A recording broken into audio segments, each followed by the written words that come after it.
So, all right, so let's just blaze through some of these things. It's kind of boring, but it's good to know.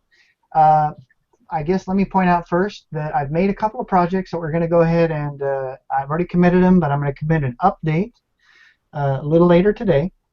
And so there'll be a link in the show where you can download this project, and it's called Top Down Shooter.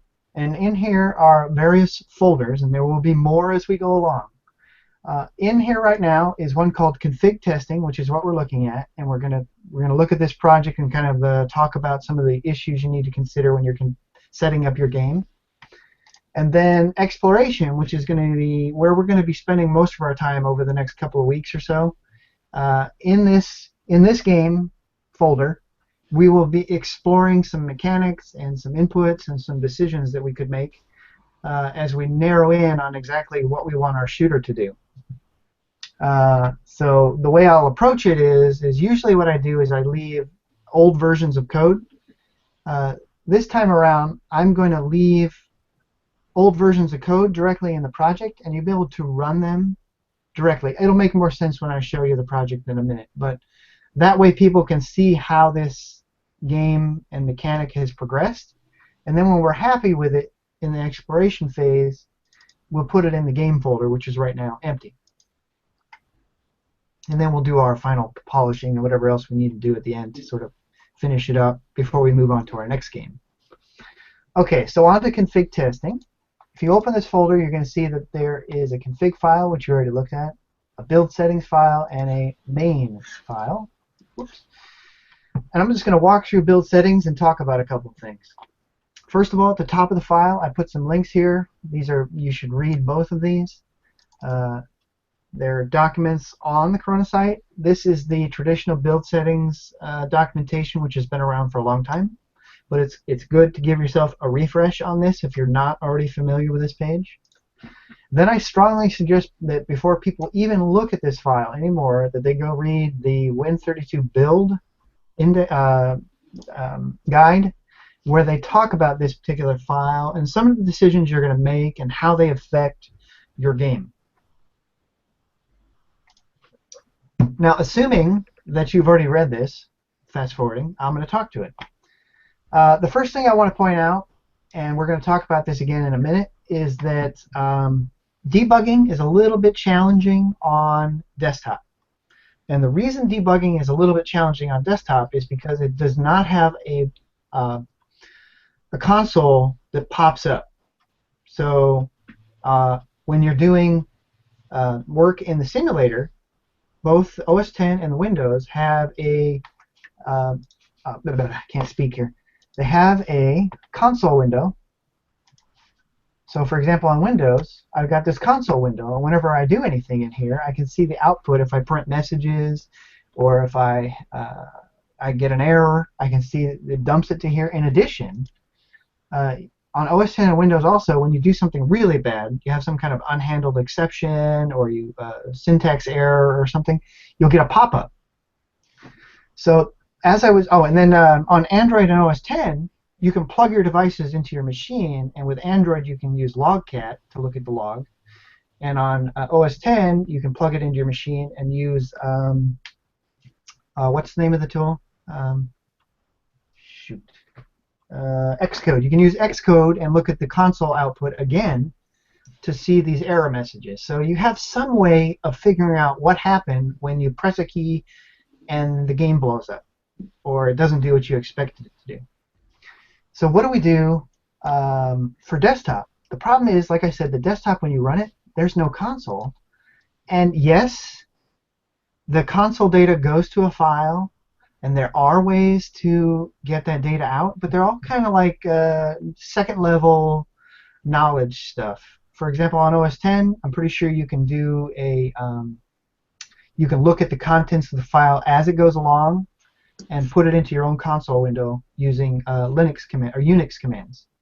Windows, you can do something similar, or you can look at the console output file after you've run the game, which is kind of late, in my opinion.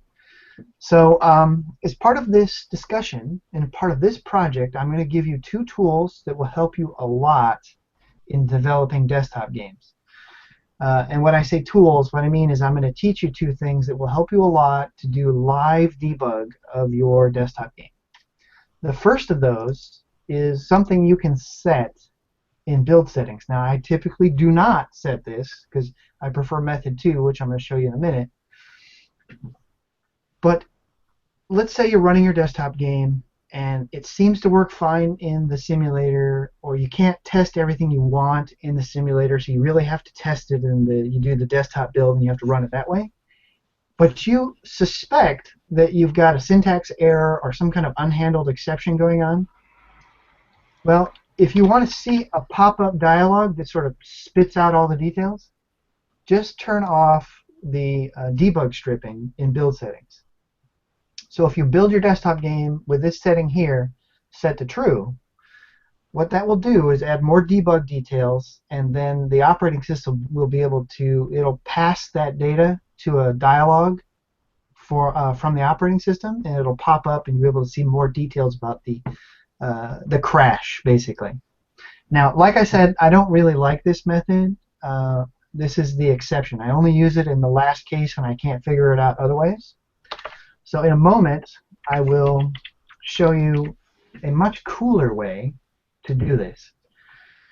But let's move on first. Let me just, like I said, pass through here. So the game, unless you've got some weirdo who's running his monitor sideways, it's always going to be... I see Charles smiling. Hey, I've been that weirdo before. When I was working on my book, my monitors were turned sideways because I actually like those monitors. The book vertically. I think those monitors are great. I mean, for not for playing games or whatever, but for working, yeah. For working, they're absolutely great. In fact, if you're going to make an application that makes sense in a portrait mode, then hopefully your clients, or not your clients, but your customers have monitors that can rotate. So, but 99% of us are going to be making games for landscape mode because that's just the lay of the land for monitors. So I choose landscape right as the default and supported landscape right left. And honestly, I can never remember which is which. So you can't go wrong as long as you put supported landscape right and left. The computer's not going to display your game upside down. Sergey, do you remember which one's which? I could probably test this by turning off the supported feature or forcing the default to be the other way around. I think landscape right is when you hold the device normally and you flip it like this. Yeah, to the right. You flip it to the right. Yeah, okay. All right. Anyways, these are all a little bit. If you run your game and it's upside down, just adjust these. But I don't think that's going to happen. There's a new thing in build settings, which is discussed on this link up here, the Win32 build. This is where they talk all about this new set of settings for build settings. It's called Window. It's a table that contains all kinds of interesting options. For example, default mode. Default mode is saying when the game runs, is it going to be in a window? Is it going to be in a window that is taking up the entire size of the screen? Or is it going to be full size, which then no longer has the little window bar at the top? Instead, the entire real estate is being used and you have no way to minimize. For this particular example, I'm going to start off in normal. However, so assuming that I start off in normal, then I have to decide, am I going to allow users to resize? Now, when I say resize, there's a couple kinds of resizing. There's resizing where they click on the maximize button, or then they click it again to go back to whatever the original or last resolution was. And there's also resizing where they grab the corner and they do this kind of thing. Now, you would think, yeah, I've seen it a million times, that's no big deal. It's a huge deal, and I'm going to show you why in a minute. So just keep in mind right now that when you're developing a desktop game, you need to make the decision right away.